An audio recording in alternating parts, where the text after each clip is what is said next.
Bonjour. Je ne vous vois pas pantoute, mais je pense que vous êtes là. C'est un peu comme le Seigneur. On ne le voit pas, mais on sait qu'il est là. D'accord? Et on est ici pour le louer, l'adorer, le glorifier. Ça me fait plaisir d'être ici parmi vous. On a eu une bonne journée hier avec les femmes. On s'est réchauffé un peu. Alors, on va continuer aujourd'hui parce que le Seigneur veut faire quelque chose parmi vous.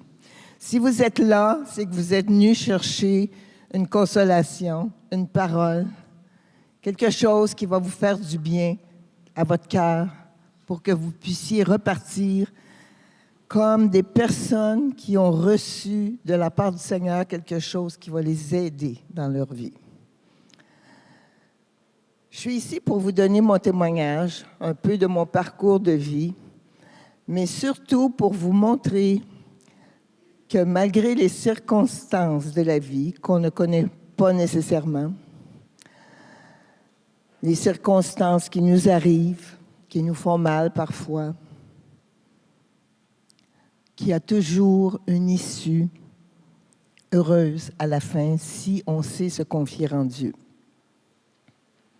Parce que Dieu transforme toutes ces circonstances négatives de nos vies pour nous transformer intérieurement afin qu'on puisse le servir. Parce que quand on a reçu la consolation de Dieu, Dieu veut par la suite qu'on aille consoler d'autres qui souffrent.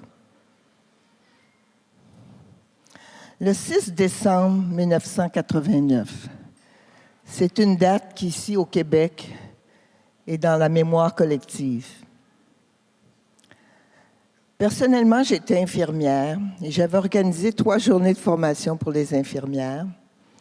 Et le soir, quand je suis entrée chez moi, j'ai ouvert mon téléviseur et voilà qu'on venait d'apprendre qu'un tireur fou était entré à l'École polytechnique de Montréal, avait abattu 14 jeunes filles, blessé plusieurs autres et qu'il s'était enlevé la vie. Quand j'ai entendu cette nouvelle, probablement comme tous les autres Québécois, j'ai été j'étais dans un état assez troublant, finalement. Et je me rappelle très bien que c'était un mercredi soir. Pourquoi? Parce que moi, j'étais déjà chrétienne depuis au moins 8 ans. Et j'allais toujours à une réunion de prière le mercredi. Quand je suis arrivée à la réunion de prière, j'ai été poussée par l'Esprit à demander la prière pour la maman de ce jeune garçon sans savoir que c'était moi. Vous savez, le Seigneur nous prépare toujours quand vient le combat.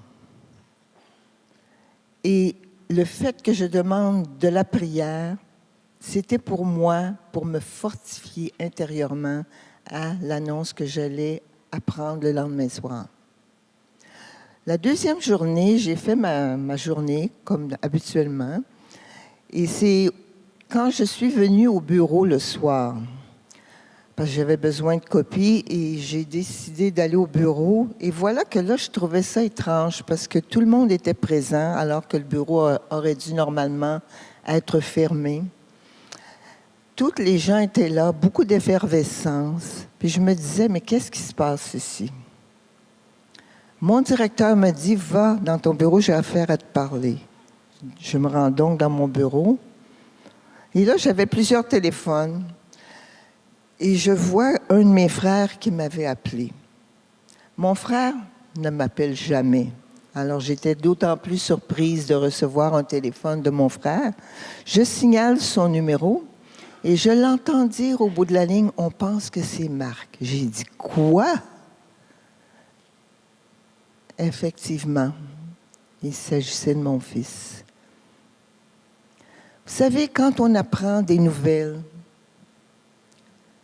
de cet ordre-là, que ce soit un deuil, une maladie, un diagnostic de cancer, n'importe quoi, le suicide d'un proche, immédiatement, on est en état de choc. Et dans l'état de choc, ce qui se passe, c'est que dans notre cerveau se libère une hormone tranquillisante qui fait qu'on est là, on est présent, mais c'est comme si on était entre deux. Comme si, moi je dis, comme si on était un peu zombie, là. On perd un peu la concentration, la mémoire, et on est là, puis sans être là, finalement. Mais je pense que Dieu a bien fait les choses, parce que si on n'avait pas cette hormone qui nous apaise, on pourrait tomber raide mort à l'annonce de telles nouvelles.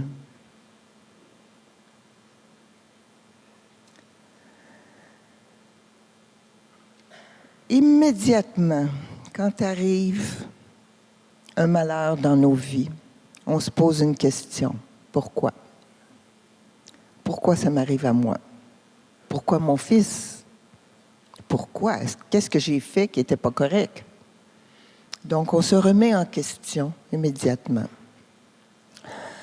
L'être humain est ainsi fait qu'il veut toujours une justification à tout ce qui se passe dans sa vie. Mais avec Dieu, c'est pas comme ça. Parce qu'il y a des choses, des réponses à nos pourquoi qu'on n'aura jamais. Pourquoi? Parce qu'on veut justifier. On veut trouver quelqu'un à qui blâmer quand arrive quelque chose. Quand j'ai réalisé qu'il s'agissait de mon fils, que mon directeur venait d'entrer dans mon bureau, il n'était pas seul. Il y avait 2 hommes avec lui qui s'avéraient être des policiers habillés en civil, des détectives qui venaient me chercher, comme si moi j'étais la coupable. Mon fils s'est enlevé la vie, mais il m'a laissé l'odieux de toutes les conséquences de ses gestes.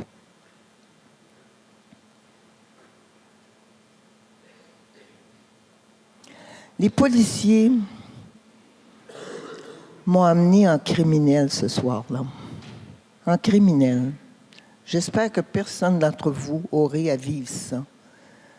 Tu es dans une petite pièce, 2 détectives de chaque côté qui te bombardent de questions. Ils veulent tout connaître la vie de ton fils en 25 ans de vie en l'espace de quelques heures. Et comme je vous ai mentionné tantôt, en état de choc, on est avec une perte de mémoire, une perte de concentration. Donc, c'est difficile de calculer des dates précises pour répondre aux questions des policiers. Voyez-vous, il y a toujours 2 niveaux de langage. Le niveau rationnel, où tu fais appel à ton intellect, mais tu as le niveau émotionnel. Et quand tu es dans le niveau émotionnel, tu es incapable d'aller. C'est comme 2 routes parallèles, ça. Donc, c'est difficile quand tu es pris dans tes émotions de te faire poser des questions précises qui font appel à ton intelligence. Pourquoi? Parce que tu es dans la peine, dans la tristesse. Donc, inutile de poser des questions quand on est dans la peine. Pourquoi? Parce que la personne a juste besoin de pleurer parfois, de vivre sa peine. Donc, il ne faut pas dire, ben lève-toi puis commence à faire quelque chose. Pourquoi? Parce qu'elle est encore dans sa peine. Elle a besoin d'évacuer cette peine-là.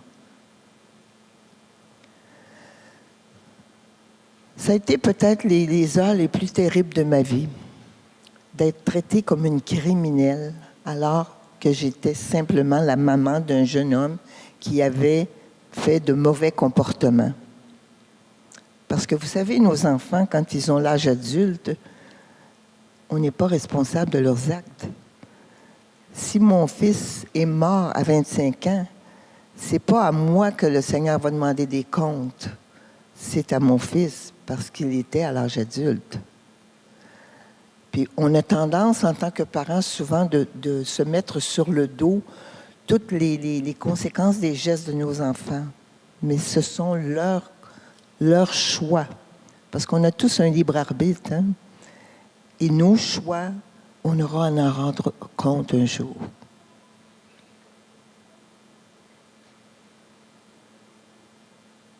Quand je suis revenue chez moi, parce que je ne pouvais pas revenir chez moi, mais je suis retournée chez quelqu'un où je me suis comme terrée pendant quelques mois, parce que je ne pouvais pas retourner chez moi. Il y avait beaucoup de journalistes qui étaient là. parce qu'on dirait que ce genre de crime attire beaucoup les journalistes. Et c'est très difficile à vivre, les médias. Quand on a les médias sur le dos, en plus d'avoir la peine d'avoir perdu un enfant, et surtout dans des conditions de cette nature, ça fait mal.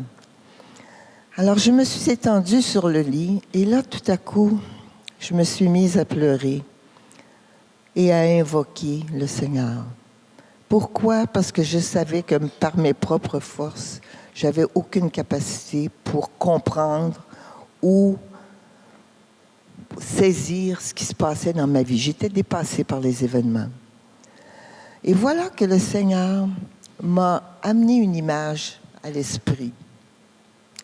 Et l'image que j'avais, c'était celle de Marie, la mère de Jésus, qui tenait son enfant mort dans ses bras. C'est la Pietà de Michel-Ange, que vous avez peut-être vue, une sculpture. Et on voit Marie. Mais moi, ça me rappelait des passages de Luc, dans le chapitre 2, où on nous disait que Marie, parce que Marie savait qu'elle allait souffrir à cause de son fils, parce que lui, c'était le sauveur du monde, hein? Et on disait que Marie gardait toutes ces choses dans son cœur. Vous savez, dans la vie, il y a des temps pour parler, il y a des temps pour être en silence. L'Ecclésiaste le disait, « Si tu es heureux, réjouis-toi. Mais si tu es malheureux, réfléchis. » Alors pour moi, cette image me disait, tu restes en silence, tu réfléchis, c'est pas le temps de parler. Et comme j'étais étendue, c'est comme si j'avais vu une rétrospective de ma vie. J'essayais de comprendre, mais qu'est-ce qui s'est passé? Pourquoi mon fils en est arrivé à ce point pour aller tuer des gens? Et là, je me revoyais alors qu'en 1971, j'avais décidé de laisser mon mari parce qu'il était violent. Il me battait, mais avait battu mon fils aussi, qui n'avait que 5 ans. Et à ce moment-là, quand on touche à nos enfants, j'étais incapable. Et vous savez, je n'étais pas chrétienne à l'époque, hein? Et à ce moment-là, j'ai dit, je ne peux pas rester dans une maison où mes enfants sont en danger. Alors, j'avais pris des mesures et je me suis séparée de mon mari. Mais mon mari, la façon qu'il a eue, sa réaction, ça a été de dire, je vais te mettre dans la rue. Et c'est ce qu'il a fait. Il s'est arrangé pour que tous les meubles, les huissiers viennent vider la maison pratiquement de tous les meubles qu'on avait dits luxueux. Un jour, je suis venue pour entrer chez moi, il y avait un scellé sur la porte. Incapable de rentrer même chez moi. Alors, j'ai pris mes enfants, un dans chaque bras, 5 ans, 3 ans, et j'avais un diplôme d'infirmière. Et là, je me suis dit, je vais recommencer ma vie. Mais j'ai dû recommencer en étant dépouillée de tout. Et vous savez, quand vous avez 2 enfants, que vous êtes maman, que là, le mari ne paie pas sa pension alimentaire, à l'époque, j'avais été voir s'il y avait possibilité d'avoir des services sociaux. Mais on n'était pas organisé comme aujourd'hui en 2016. Il n'y avait pas de garderie, il n'y avait rien. Tout ce qu'on me suggérait, c'était l'adoption de mes enfants. Et j'ai dit, je suis incapable de laisser mes enfants. Alors, qu'est-ce qui me restait? Il fallait que je travaille pour assurer notre subsistance. Et je me suis dit, mais qu'est-ce qu'un homme ferait s'il était pris dans cette situation-là? Parce que je devenais le pourvoyeur. J'étais le pourvoyeur de la famille. Alors, je me suis dit, probablement, un homme, il confierait ses enfants dans une famille équilibrée, où il y a quand même un père, une mère, d'autres enfants. Et là, mes enfants pourraient évoluer dans ce milieu-là. Et vous savez aussi, les salaires n'étaient pas les mêmes pour les hommes et pour les femmes, même si tu faisais la même profession, hein? Alors, à ce moment-là, j'ai dit, je vais aller travailler, étudier pour avoir un baccalauréat au moins pour être en mesure d'avoir un salaire et une position plus importante parce que je savais que je devais assurer la subsistance de la maison pour toute ma vie finalement. Et c'est ce que j'ai fait. Ils étaient quand même dans un milieu très bien. Et là, ce que le Seigneur m'a montré, c'était que même si tu as le confort matériel, si tu as des blessures au niveau affectif, tu as encore du travail à faire pour être heureux. Et j'ai compris que mes enfants, 3 ans, 5 ans, ne pouvaient pas comprendre ce qui se passait et analyser ces faits-là. Pourquoi? Parce qu'ils étaient trop jeunes. Un enfant, tu dois le soigner, tu dois lui apporter tout ce dont il a besoin. Et là, moi, j'étais pas là. Donc, ils étaient privés du coup de leur père, qui était absent, qu'ils n'ont jamais revu par la suite. Ils étaient privés de la maison confortable qu'on avait quand même. Et du jour au lendemain, la maman s'en va travailler parce qu'à ce moment-là, j'étais vraiment comme juste à temps partiel. Et là, je devais travailler à temps plein. Confiée à des étrangers. Et le Seigneur m'a montré que juste ces éléments-là amenaient chez mes enfants des sentiments de rejet, d'abandon, peut-être de ne pas être désiré, voulu, aimé. Et tous les dommages que ça pouvait entraîner chez eux. Puis le divorce entraîne toujours des blessures chez les enfants. Même s'ils ne les verbalisent pas, c'est encore pire. Pourquoi? Parce qu'ils gardent ça à l'intérieur. Tout ce qui n'est pas exprimé pour un enfant s'imprime à l'intérieur de lui. Et mon fils, c'était un garçon secret qui ne parlait jamais de ce qu'il ressentait au niveau émotionnel. Alors, qu'est-ce qui se passe dans ce temps-là? C'est que là, tes pensées, tes perceptions surtout, ça commence, tu te fais des idées. Parce que la perception, c'est que tu te fais une idée d'une situation. Et on en a tous. Mais elle vient de notre éducation, elle vient de notre milieu, de notre culture. Et la perception, ce n'est pas quelque chose de réel. La perception, c'est quelque chose que tu ressens. Donc, j'ai compris que mon fils se sentait, premièrement, non désiré par son père, parce que le père est parti. Il l'avait frappé avant de partir. Donc, il y avait des mémoires là-dedans. Et là, j'ai vu que ça avait atteint son être intérieur, profondément. Ma fille était plus jeune. Quand ils sont plus jeunes, c'est des fois moins gravé, mais il y a quand même des effets. Alors, je me suis intéressée à toutes ces blessures émotionnelles-là. Mais ça m'a ramené à mes propres blessures à moi. Parce que vous savez, à l'époque où je suis née, il y avait beaucoup d'enfants dans une famille. Chez nous, on était seulement 10. Moi, j'étais la 9e. Mais pensez-vous que la 9e est aussi désirée que la première? Moi, j'ai senti, je ne me sentais pas aimée. Et c'était ma perception, encore une fois. Je ne vous dis pas que c'était vrai, là. Mais c'était la façon dont moi, je percevais les choses avec la compréhension que j'en avais. Et je ne me sentais pas aimée. Toute ma vie a été une quête d'amour, finalement. On ne donne à nos enfants que ce que l'on a reçu. On ne peut pas donner ce que l'on n'a pas. Moi, j'avais un mal d'amour.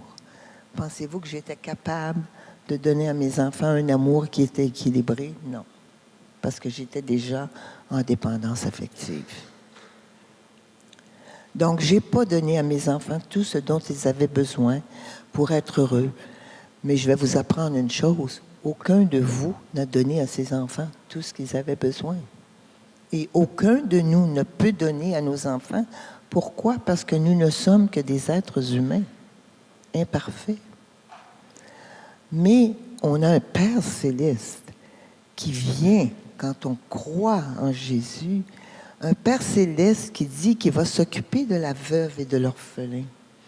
Et ça a été ma grande découverte quand j'ai connu le Seigneur, de savoir que dorénavant, parce que mon père terrestre ne me parlait pas, c'était un homme qui ne parlait pas. Donc, on n'était jamais sûr si on était correct ou pas correct, parce qu'il ne nous disait pas les choses. Et il y avait aussi la culture du temps. On ne disait pas aux enfants qu'ils étaient beaux, qu'ils étaient gentils, qu'ils étaient fins. Pourquoi? Parce qu'on ne voulait pas les enorgueillir. Mais ça, pour moi, c'est des faux concepts. On doit valoriser nos enfants. On doit reconnaître les bonnes choses que le Seigneur a données, les dons, les talents que le Seigneur a donnés à nos enfants pour les aider à les faire fructifier.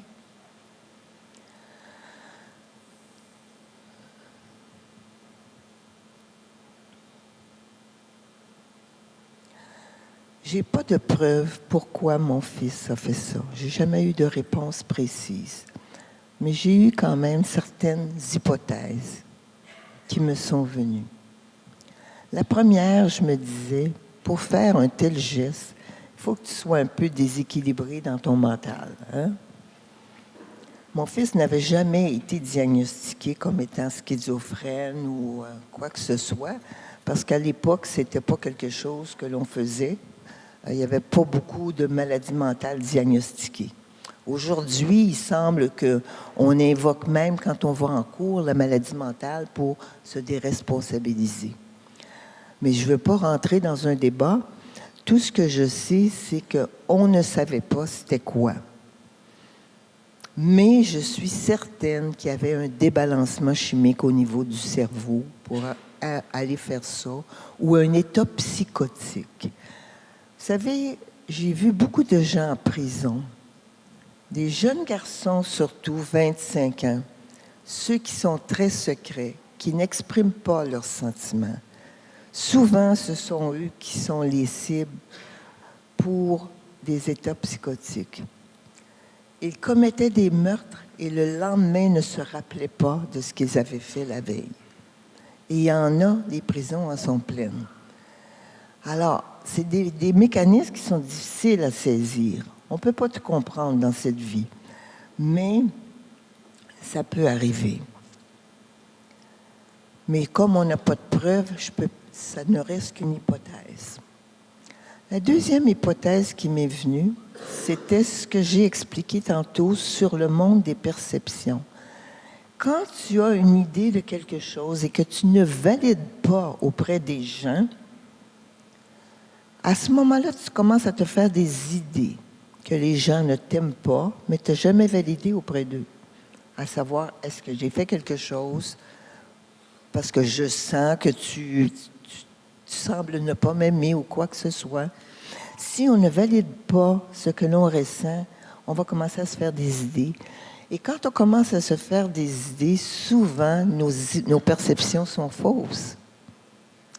Surtout si elles ne s'appuient pas sur la parole de Dieu et qu'elles s'appuient uniquement sur nos émotions. Parce que le sentiment, il nous ment. Ce que l'on ressent à l'intérieur peut nous mentir. À ce moment-là, j'ai compris que mon fils avait beaucoup de fausses perceptions. Et à un moment donné, tu crois même les mensonges qui sont dans ta tête. C'est pour ça que le monde de la pensée est très important. Pourquoi? Parce que à partir de ce que tu penses, tu peux aller dans des directions différentes. Et le Seigneur le disait quand il disait « Faites connaître vos besoins à Dieu » pour que le Seigneur garde vos pensées et vos cœurs en Jésus-Christ. Et c'est ça la merveille de la vie chrétienne, c'est qu'on n'est pas seul dans la lutte. Jésus est là pour transformer nos pensées. Parce que quand on va juste avec nos sentiments, on a des pensées faussées. Il y avait un verset, moi, que j'avais appris par cœur, qui m'a toujours aidé dans toutes les démarches de ma récupération ou de ma restauration. Et c'est dans 1 Corinthiens 10, 13. Et je vais vous le donner, mais il y a 2 mots dans ça que j'utilise. Le mot tentation et le mot épreuve, parce que c'est le même mot. Le grec, là, on pourrait traduire par tentation ou épreuve. Aucune tentation ou épreuve ne vous est survenue qui n'ait été humaine. Dieu qui est fidèle ne permettra pas que vous soyez tentés ou éprouvés au-delà de vos forces. Mais avec la tentation ou l'épreuve, il vous donnera le moyen d'en sortir pour que vous puissiez la supporter. Dieu ne donne jamais d'épreuves, ne permet jamais d'épreuves. Il ne les donne pas, mais il permet des épreuves qui sont au-delà de nos forces. Jamais. Et si on en a, il est toujours avec nous pour qu'on puisse passer au travers de ces épreuves-là. Donc, on ne peut pas dire qu'une épreuve est trop grande pour moi. Et on ne peut pas dire comment on agirait dans l'épreuve de quelqu'un d'autre. Pourquoi? Parce qu'à chaque épreuve qu'on a, on reçoit une grâce particulière pour passer au travers. Et elle est personnelle. La souffrance d'une personne ne peut pas être transférée à quelqu'un d'autre. Mais on a à vivre les souffrances ou les épreuves que le Seigneur nous envoie parce qu'il va venir nous faire grandir intérieurement pour qu'il puisse transformer cette souffrance en quelque chose qu'il va utiliser. Parce que moi, je crois que l'appel que le Seigneur nous donne dans notre vie vient toujours de la plus grande souffrance qu'on a eue. C'est ma croyance. Si moi, j'ai souffert parce que j'étais une mère monoparentale, avec tout ce que ça comprend, il est possible que j'ai à aider des mères monoparentales. Et c'est pareil dans tout ce qu'on vit. Quelqu'un qui a le cancer va pouvoir aller aider quelqu'un qui souffre du cancer. Mais il faut être restauré par le Seigneur. Il faut recevoir la consolation. La troisième hypothèse que j'ai compris, enfin, le Seigneur m'a éclairé là-dessus, c'est, on peut le retrouver dans Éphésiens 4, 31, l'amertume. Si tu gardes de l'amertume à l'intérieur de toi, un désir de vengeance, que tu n'es pas capable de pardonner à personne les offenses qu'ils te font. Éphésiens 4, 31 dit que ça va dégénérer. Ça va dégénérer en colère. Parce que tu es frustré, tu es déçu par quelque chose qu'on t'a dit ou qu'on t'a fait. Et là, voilà que tu nourris ce sentiment-là. Tu deviens en colère. Tu veux te venger contre la personne. Et la colère devient des clameurs. Et les clameurs peuvent devenir de la haine. Et ça peut te conduire au meurtre. C'est pas moi qui dis ça. Lisez Éphésiens 4, 31 et méditez-le. Et qui plus est, si tu vas plus loin dans Hébreux 12, 15, quand tu gardes de l'amertume à l'intérieur de toi, ça va affecter d'autres personnes autour de toi. On pense que ce que l'on ressent n'a pas d'impact sur les autres. Je vais vous dire que la mauvaise humeur et l'amertume au cœur ont beaucoup d'impact sur les autres. Et c'est très désagréable d'être à côté des gens qui gardent de l'amertume. Pourquoi? Parce qu'ils ont juste une idée fixe, se venger. Jésus nous a donné un autre modèle, le pardon. Jésus nous a donné un ministère de réconciliation. Et il ne veut pas juste qu'on demande pardon une fois. À chaque fois que ça revient, on demande pardon. Et on a tous des choses à se reprocher. Donc, il faut accepter l'autre comme Jésus nous a acceptés nous-mêmes, parce qu'on était des pécheurs. Mais il est venu malgré tout nous chercher dans l'horreur de nos vies pour nous réconcilier avec lui. Et il a payé la rançon à la croix pour que nous ayons la vie. C'est une grâce, vous savez, de comprendre comment Jésus a donné sa vie pour chacun de nous. Et j'espère que tous, vous allez comprendre cette grâce-là et que vous allez la saisir et la demander. Parce que la vie a un impact quand tu es en paix avec toi-même, en paix avec Dieu, en paix avec les autres. Parce qu'on a tous des œuvres qui ont été préparées d'avance pour chacun de nous. Tous, nous avons des choses. Mon fils avait de la haine dans le cœur. C'est pas moi qui le dis, ça a été écrit dans les journaux, parce qu'il a prononcé une parole « Je hais les féministes ». J'ai entendu cette phrase et je me suis demandé, mais qu'est-ce qu'il entendait par être féministe? Est-ce que c'était une femme qui, à l'époque, avait quand même une bonne éducation, gagnait bien sa vie, était autonome financièrement? Alors je me suis dit, est-ce que mon fils m'en voulait à moi? Parce que j'aurais pu passer pour une féministe. Et comme il ne pouvait pas s'attaquer à moi, il s'est attaqué à d'autres jeunes filles. C'est un mystère, je ne sais pas. Mais ça aurait pu être ça. La haine, c'est pas une bonne conseillère. L'amertume, c'est du poison dans nos vies. Alors, si vous avez des choses contre quelqu'un, aujourd'hui, il serait bon de libérer cette haine-là au pied de la croix de Jésus. Parce que Jésus veut enlever toutes ces choses-là.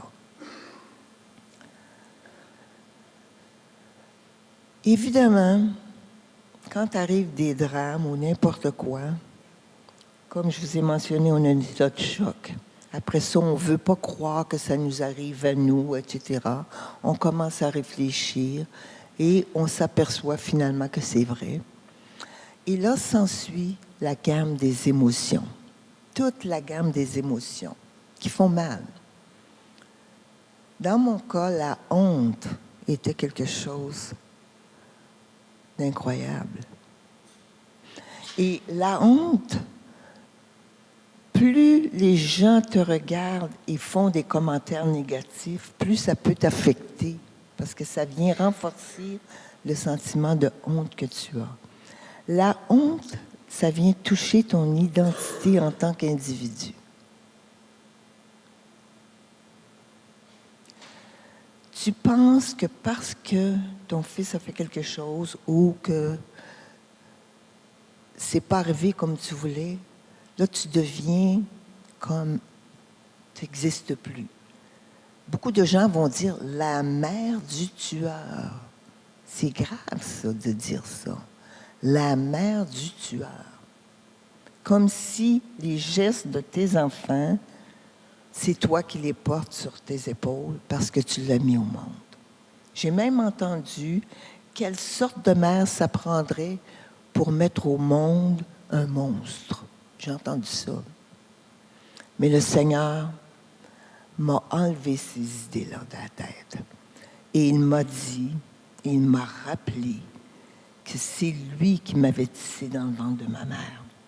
Quand on lit le psaume 139, on comprend que chacun de nous, on est des êtres à part entière aux yeux de Dieu et qu'on est des créatures merveilleuses. Pourquoi? Parce que Dieu ne nous voit pas dans les situations difficiles que l'on vit. Il nous voit dans le produit final qu'il va effectuer en chacun de nous. Et c'est beau, ça, parce qu'on est en route, on est en chemin vers l'éternité, on n'est pas rendu. Donc, la vie est encore difficile, mais tout dépendamment où je veux aller et où je m'en vais, parce que Jésus a dit qu'il nous préparait une demeure dans les lieux et qu'il va nous récompenser pour ce que l'on fait ici. Alors, il faut regarder à ce qui est beau, regarder à Jésus, regarder à l'éternité, parce que ce sera notre demeure éternelle.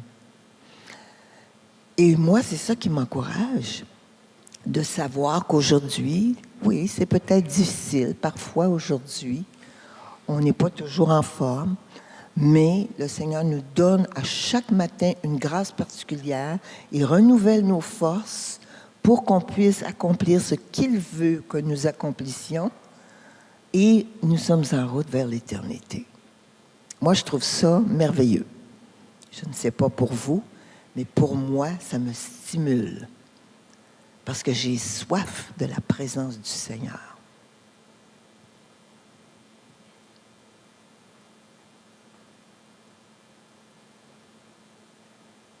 J'avais une fille. Ma fille était bien différente de son frère. 7 ans après la mort de mon fils, elle n'avait pas pu passer au travers de ça. Elle était au cégep. Et vous savez, au cégep, après l'événement de Polytechnique, on ne parlait que de cet événement-là. Elle n'avait pas le même nom que son frère. Pourquoi? Parce que mon fils, à l'âge de 14 ans, avait décidé de changer de nom et de prénom. Il m'avait demandé ça comme cadeau anniversaire. Parce que son père était un immigrant et il n'aimait pas la consonance. Enfin, vous comprenez ce que je veux dire, là? Connotation, là, quelque chose de genre. Alors, elle avait gardé le nom de son père. Mais comment vous pensez qu'elle se sentait dans la classe quand on parlait de cet événement-là et de son frère? Déjà, parfois, elle se défendait avec des paroles. Vous savez, les filles et les garçons dans une maison, des fois, c'est pas toujours un accord. Alors, elle avait dit des choses blessantes à son frère. Et il est mort avant qu'elle ait pu demander pardon et se réconcilier. Donc, elle avait beaucoup de culpabilité à l'intérieur d'elle-même. Et déjà, ma fille ne suivait pas le Seigneur comme moi. Et elle n'a pas été capable de passer au travers de ça. Moi, je crois fermement que quand tu n'as pas Dieu dans ta vie, que tu ne t'appuies pas sur le Seigneur, quand arrivent des choses difficiles, tu vas entrer dans des dépendances.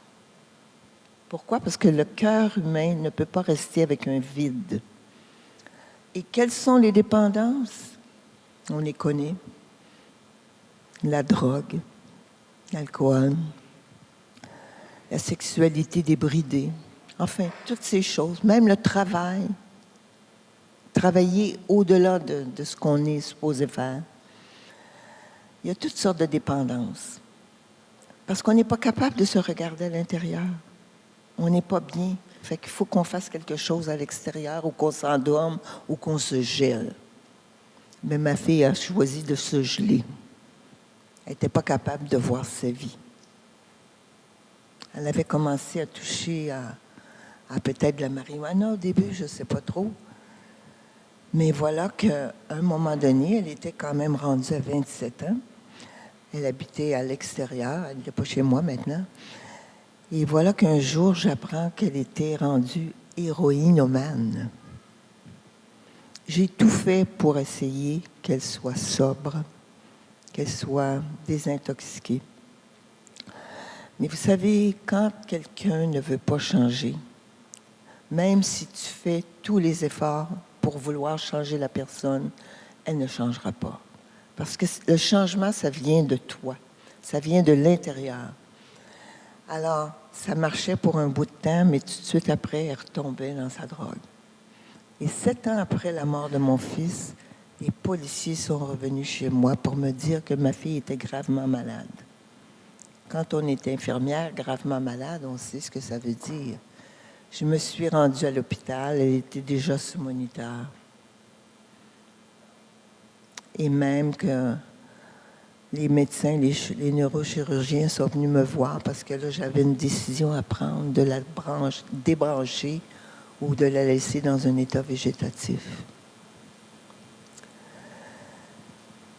Et je dois dire que ça a été très difficile, mais je considère quand même comme un privilège que le Seigneur m'ait donné 6 heures avec ma fille pour l'aider à passer de cette vie à l'autre vie. J'ai pu lui parler de Jésus encore une fois. Je lui disais comment je l'aimais. Et je voyais dans le moniteur une fluctuation. Elle était plus en paix quand je lui parlais doucement. Et elle est partie, et c'est moi. Je l'avais dans mes bras quand elle est partie. Mais le lendemain matin, quand je me suis réveillée et que je regardais ma vie, mère monoparentale, toute ma vie, j'ai travaillé très fort pour que mes enfants aient une bonne éducation, les amener à l'état d'adulte.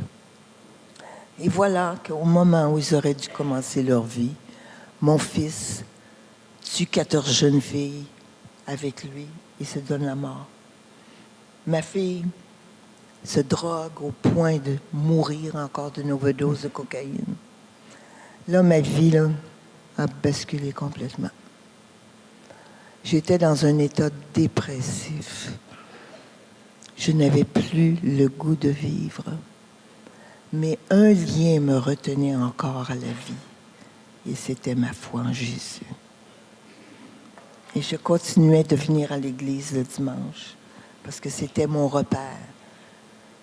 Et quand je venais à l'église, je me disais, Seigneur, tu as dit que tu nous guérissais dans les louanges, alors viens me guérir. Et je demandais au Seigneur de me guérir. Un jour, je suis venue à l'église comme ça. Et j'avais une grande tristesse à l'intérieur de moi. Et je me rappelle, j'étais assise et je sentais mon âme sortir de mon corps. À un point tel que quand je suis arrivée au niveau du cou, je n'étais plus capable de tenir ma tête droite. Et je me suis appuyée sur la femme qui était à côté de moi et j'ai dit, si je tombe, laissez-moi par terre. Je ne veux aucune réanimation cardio-respiratoire. Vous savez, quand on est rendu au fond du baril, on ne peut plus rien par nos propres forces. C'est alors que le Seigneur vient. Et Jésus est venu. Mon cœur s'est mis à battre la chamade. Et j'entendais cette voix qui disait, « Qui fait battre ton cœur? » Et j'ai dit, « C'est toi, Seigneur. » Et à ce moment précis-là, j'avais 2 chemins devant moi, la mort et la vie. Et le Seigneur me disait, choisis le chemin que tu vas prendre pour l'avenir. Et j'ai dit, Seigneur, je veux bien continuer à vivre, mais je veux vivre pour aider des personnes qui, comme moi, souffrent en silence. Et le Seigneur a entendu ma prière. Et graduellement, mes forces sont revenues. Et j'allais de mieux en mieux. Je reprenais goût à la vie. Je me suis impliquée, parce que là, j'étais quand même retraitée. Je me suis impliquée dans une banque alimentaire. Et c'est là que j'ai compris la question « pourquoi » ne mène nulle part. Tu n'as pas de réponse. Mais tu peux te poser d'autres questions. Parce que le « pourquoi », ça t'amène à une victimisation. Tu regardes juste à tes blessures, à tes problèmes. Tandis que là, j'avais d'autres questions. Quelqu'un m'avait aidé dans ce cheminement-là. Il dit, qui étais-tu avant d'avoir des enfants, avant d'avoir un mari? Donc, je suis revenue à mes rêves de jeune fille. Et j'avais de grands rêves. Et alors, à ce moment-là, j'ai commencé à me poser la question, qu'est-ce que je peux faire avec ce qui reste en moi? Parce que j'étais encore en vie, j'avais encore la santé, j'avais encore des années à vivre. Et qu'est-ce que je peux faire? Puis comment je vais le faire pour aider d'autres personnes? Immédiatement, quand tu te dis ce genre de questions, tu n'es plus tourné vers toi, tu te tournes vers les autres. Et ça a été vraiment une porte de salut, je vais vous dire. Parce que le Seigneur m'a amené dans des banques alimentaires où je pouvais aider des gens. Mais j'avais prié, moi, à un moment donné, pour aider des femmes et aider des gens. Alors, j'ai changé des choses dans ma vie. Je suis allée dans une plus grande église où j'avais quand même beaucoup d'opportunités. Et à un moment donné, le Seigneur a permis qu'une femme dans l'Église qui venait d'être nommée au ministère de la Femme fasse une intervention sur la peur. Alors je me suis dit, c'est bien. J'étais assise dans la salle, personne ne me connaissait, mais j'ai dit, je vais aller à cette session-là, ça va me faire du bien. Parce que vous savez, la peur nous paralyse, elle nous empêche d'agir. Et là, j'étais assise dans la salle et voilà que cette femme dit, je vais vous dire la journée où j'ai eu le plus peur dans ma vie. Je travaillais à l'université parce qu'elle était docteure en biochimie. Et là, elle dit, les policiers sont venus nous dire, ne sortez pas de vos laboratoires, il y a un tireur fou. Alors là, elle venait de raconter Polytechnique. Et là, j'étais saisie d'émotion. Et j'ai dit, mais Seigneur, qu'est-ce que tu veux? Et là, le Seigneur voulait que je me fasse connaître dans l'église où j'étais. Pourquoi? Parce qu'il préparait déjà un ministère au ministère de la Femme. Alors, c'est là où je suis allée avec des pleurs lui dire, c'est moi la maman de Marc Lépine. Et à ce moment-là, elle aussi, elle était très troublée, mais le Seigneur nous a amenés graduellement à travailler ensemble pour travailler au ministère de la Femme. Et c'est là où je prenais de l'assurance, jour après jour. Moi, les choses dans ma vie n'arrivent jamais d'un coup. C'est toujours graduel. La guérison a été graduelle. La consolation a été un cheminement de 17 ans. Donc, il ne faut pas se décourager, hein? Parce que le Seigneur, parfois, nous fait attendre. Pourquoi? Parce qu'on a besoin de guérison à l'intérieur de nous. Et on ne peut pas commencer à travailler dans un ministère si on n'a pas cette guérison-là. Surtout dans un ministère de relations d'aide. Alors, j'ai vraiment été dans ce groupe. Là, il y avait quelques personnes qui savaient qui j'étais, dont cette personne-là. Et à un moment donné, à la prière des femmes, on a dit, Monique, veux-tu donner ton témoignage? Ça, c'était en 2002. Et là, j'ai commencé à donner mon témoignage. Et le pasteur m'a demandé de donner mon témoignage à toute l'Assemblée. On était 2000 à l'époque. Et quand la première fois j'ai donné mon témoignage devant cette grande Assemblée, à un moment donné, je me suis levée et j'ai dit, je suis Monique Lépine. Et à ce moment-là, mon identité est revenue, mon identité en Christ. Et jamais par la suite, je me suis cachée, parce que ça faisait quand même longtemps que j'étais cachée, que je n'osais pas dire qui j'étais. Je cachais même mon nom. Des fois, je prenais le nom de ma mère pour me cacher, parce que je ne voulais pas qu'on me reconnaisse, parce que je travaillais encore. Mais là, j'étais une retraitée. Vous savez, quand on est retraité, on est libre. Parce qu'on peut dire n'importe quoi, et puis ça ne nous fait rien de perdre notre emploi parce qu'on n'en a pas. Hein? On est PDG, pensionné du gouvernement. Mon salaire va m'être versé quand même. Hein? Fait que c'est merveilleux, cette liberté que l'on a en Christ. Quand je vais à la télévision, parce que le Seigneur, vous savez, à partir de ce moment-là, il a permis aussi que je devienne encore de plus en plus forte. En 2006, quand est arrivée l'autre tragédie à Dawson, là, j'ai demandé, mais j'ai dit, Seigneur, qu'est-ce qui se passe encore? Et là, le Seigneur, le matin même de cette prière que j'avais faite pour donner un sens à ma vie, m'a donné la conviction que je serais à la télévision dans la même journée. Ça faisait 17 ans que j'étais en silence. Et voilà que le Seigneur est venu me chercher à la télévision, à visage découvert. Alors, il m'avait préparé. Mais quand je suis allée à la télévision, c'est là où forcément je suis devenue, malgré moi, un personnage public. Et là, ça a ouvert des portes incroyables. Ça fait je ne sais pas combien d'années, là, 12 ans maintenant que je témoigne, mais depuis 2006, je vais partout, partout, partout, partout. Dans les prisons, dans des milieux, n'importe quel milieu catholique, quel qu'il soit. J'ai été dans une synagogue, j'ai été chez des musulmans. Je ne regarde jamais où le Seigneur m'envoie. Mais s'il me dit, tu vas dans cette direction-là, j'y vais. Pourquoi? Parce que je sais que c'est lui qui a déjà préparé des gens à recevoir mon message, comme vous aujourd'hui.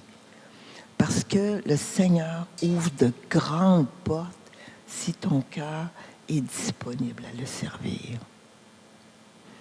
Et aujourd'hui, beaucoup de gens se demandent, mais comment elle fait? Mais vous ne pouvez pas vous demander cette question-là. Vous n'avez pas la grâce que j'ai reçue. Voyez? La grâce vient quand on en a besoin.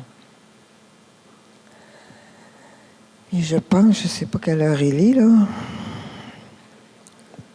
Moi, je parle toujours, hein. Mais à ce stade-ci, je pense que vous avez quand même eu suffisamment d'éléments pour comprendre que le Seigneur m'a restauré, m'a guéri complètement, m'a consolé parce qu'il veut que je console d'autres personnes. Il m'arrive souvent de rencontrer, surtout, des personnes dont les enfants sont en prison et où les médias se sont emparés de leurs histoires. Pourquoi? Parce que je comprends ce qu'elles vivent. Et je me donne toujours un point d'honneur d'aller les rencontrer personnellement quand on me le demande, quel que soit l'endroit où ils habitent. Pourquoi?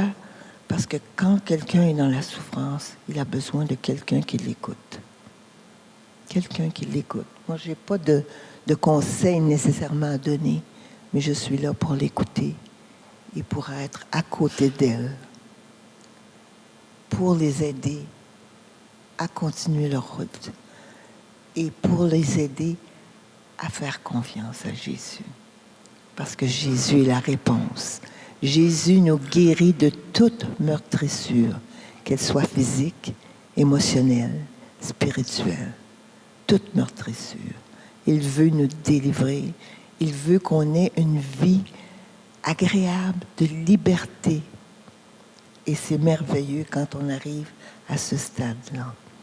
J'aimerais que vous fermiez les yeux maintenant, juste pour faire une réflexion. Vous-même, alors que vous m'avez écouté, je suis certaine que l'Esprit va travailler vos cœurs. Il est possible que vous souffriez à l'heure actuelle pour différentes raisons et que vous avez besoin de consolation. Je ne sais pas quelle est votre situation par rapport à Dieu, par rapport à Jésus.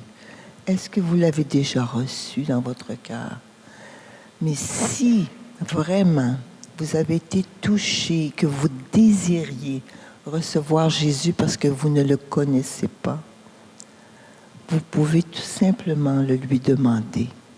Seigneur, je reconnais que je suis pécheur, que par mes propres forces, je ne peux rien. Je veux que tu viennes habiter en mon cœur. Je veux que tu m'aides, que tu diriges ma vie.